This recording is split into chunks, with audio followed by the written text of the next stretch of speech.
Hello, Sophie. We have an interesting agony aunt. Dear Agony Aunties, my mum has always been the strong one, the organizer, the advice giver, the one who somehow just knows when something is wrong. But lately, it feels like the roles are reversing. She's slowing down, forgetting things, and brushing it all off with a laugh, which only makes me worry more. It sounds exactly like me. How do you start caring for your mum without her feeling like you're taking over? And how do I handle this slow, subtle shift without losing my mind or my patience? It's a really good question. And I think it's a really common question because as a mother, if it was me and you, Soph, and I was beginning to lose control, the last thing I would want is you to start organizing and controlling me. I know I'd get sort of more and more defiant and couldn't relinquish control. But let's think about this helpfully rather than personally. Yes, but I think the point is I think we could both resonate with both sides. And I've definitely talked to both friends and clients who have been in her position where parents are starting to struggle and age, but they absolutely and understandably, categorically do not want to acknowledge it. They will and not do let not them want to be bossed around by their children. do not want to be bossed around by She their said children. with feeling. She said, just so you know. I do sometimes feel bossed around. I think you've always, to be fair, I think sometimes you've always felt the boss around since we were children. Yeah, true. It's not necessarily a new phenomenon. But more seriously, for me, the go-to with these things is usually a conversation. Yeah, I was going to say that. And it's a very sensitive conversation, but it's still a conversation that can be had. And I think if it was me coming to you, Mum, or a version of that, I probably come to you and say, Mum, I'm a bit stuck with something and I'm not quite sure how to navigate it. And I think probably we can navigate it better if we have a conversation about it and what you think and feel, because, you're getting older and there are things that you're needing a bit more help with. And at the same time, obviously, it's really understandable that it can feel really annoying if I just take over or sort of try and organize things on your behalf without you saying so. But I don't really know how to do this. What are your thoughts? What are your feelings? Because then it's a collaboration with your parent about how do we want to do this thing called aging and eventually dying, rather than I'm just going to assume control without your permission and then get a lot of pushback, understandably. Yeah, I agree with you. I think it's what Catherine Mannix talks about as a tender conversation, which is, it's kind of on tender, sensitive ground. And so I think it's the tone of your voice, which is sort of gentle and sensitive, choosing the time and place, which kind of feels safe for the parent. And the only bit I'd add in, Soph, would be being specific. So, Mum, I noticed this, and this the other day, and that led me to think that maybe you need more help, but I don't want to control you. But can we talk about this? Because even if it isn't true or useful right now, we need to begin to think about what your needs are and how we can help you as you get older. I think it's a sort of heartfelt, loving conversation that is also a practical conversation. Yes, and also perhaps before going into that conversation, taking some space, maybe journaling or talking with a friend about what your actual feelings are. Well, rehearsal, but also just your feelings, because I think for most people, from my experience, if this is the world happening in their world, there sometimes is anger and frustration, not because their parents necessarily being as difficult as in that moment they perceive them to be being. They can also have feelings of anger and frustration because they're really sad and they're scared to see their parent, particularly if you've had a parent that you really relied on, who's been very capable and knowing what to do all the time, then you can feel angry at them for not being able to do that anymore because you feel frightened and overwhelmed, and underneath that possibly really sad. It's one of those living losses leading up to bereavement, it's the first acquaintance with your parents' mortality, there's going to be a lot of feelings that are in there that aren't just about what your parents are doing. There's about what you feel about the fact that this is happening. And I think it's just worth processing a bit of that before. It'll probably help you have a more tender conversation if you get a bit your head round where you're at with it first. What's in your pot, sort of what's in theirs a bit. Because I remember having a boyfriend who was furious with his father for retiring, hated it, really, really was angry with him, but not because it's something involving retiring. He just didn't want him to be getting older. I think that's a really good point. And I'll just add to that is sometimes I think, taking a pause before you go into the house. Yeah. Like if you've driven to your mum's and stop in your car, you don't get out, you can't go straight in the door. Psychologically transition to a different state of mind, or you go, okay, I'm no longer in doing the butterfly mode. hug. Give yourself some strokes. Warm Take your some hands. breaths. Put your hands on your heart, both hands. Just do something to slow yourself down so that you go in less highly strung, because then more has to happen before you break or snap.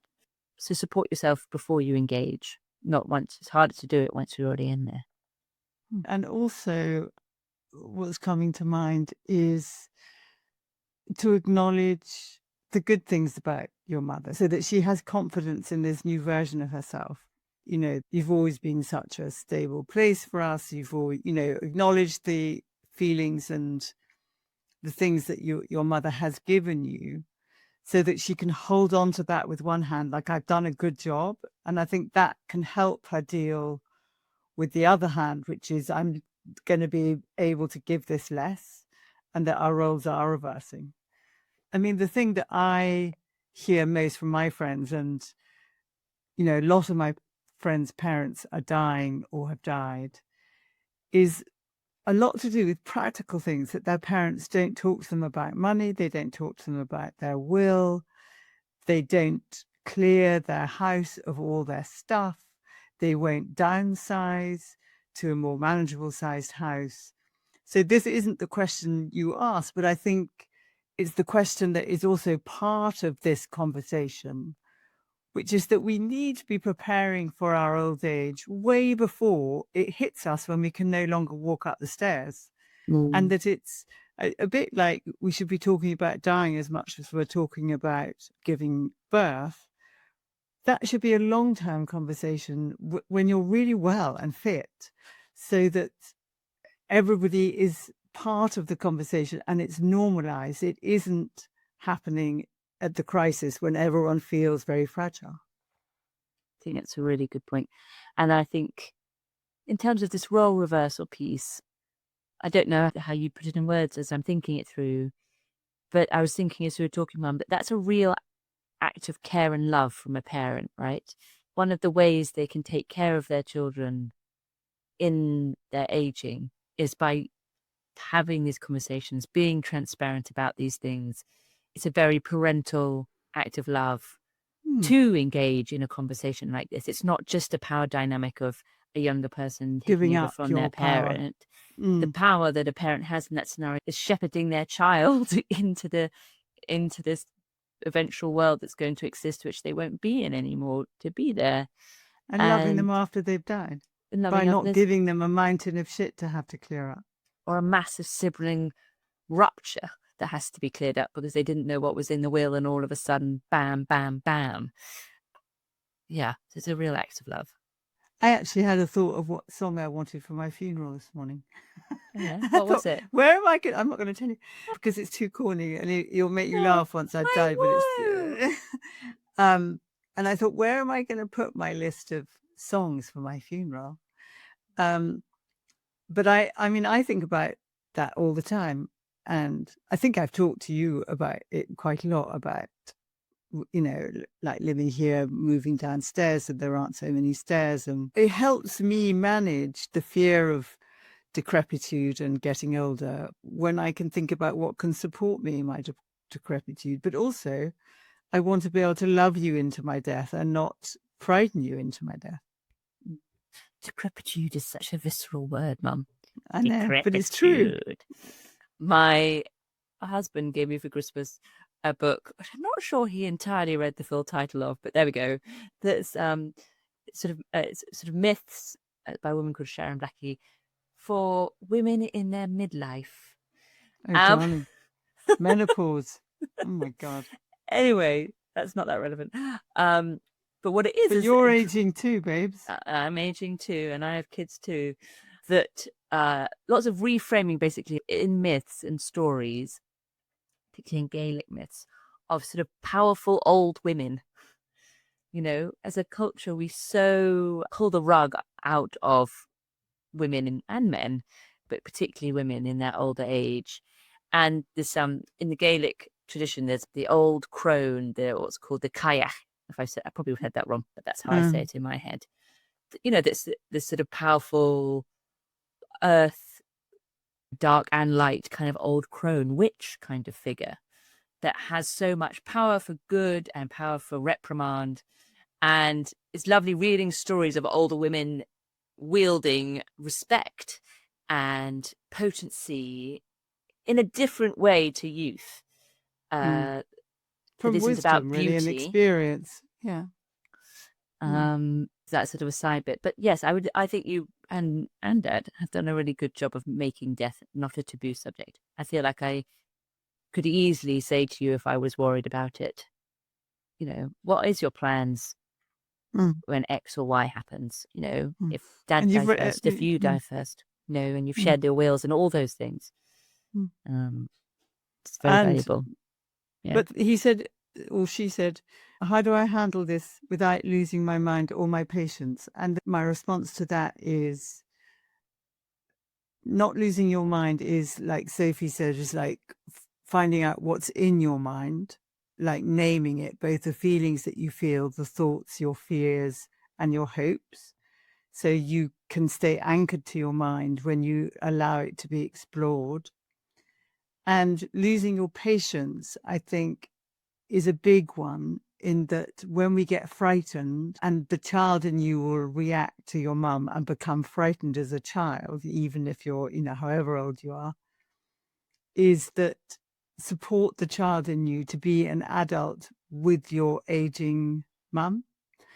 And because you will need a lot of patience, because I think it's a kind of uneven, uncertain road, and it requires showing kind of slowing down and being with, and not wanting to get everything fixed and sorted overnight. Thank you, Sophie. Thank you very much. I hope that the answer gives you something to work with. And for all of you listening, I hope it's helpful. And do continue to ask us questions, because we always want to explore, because we learn ourselves from thinking about these questions, and it expands our minds and our understanding, which is a lovely thing to be able to do. So thanks very much.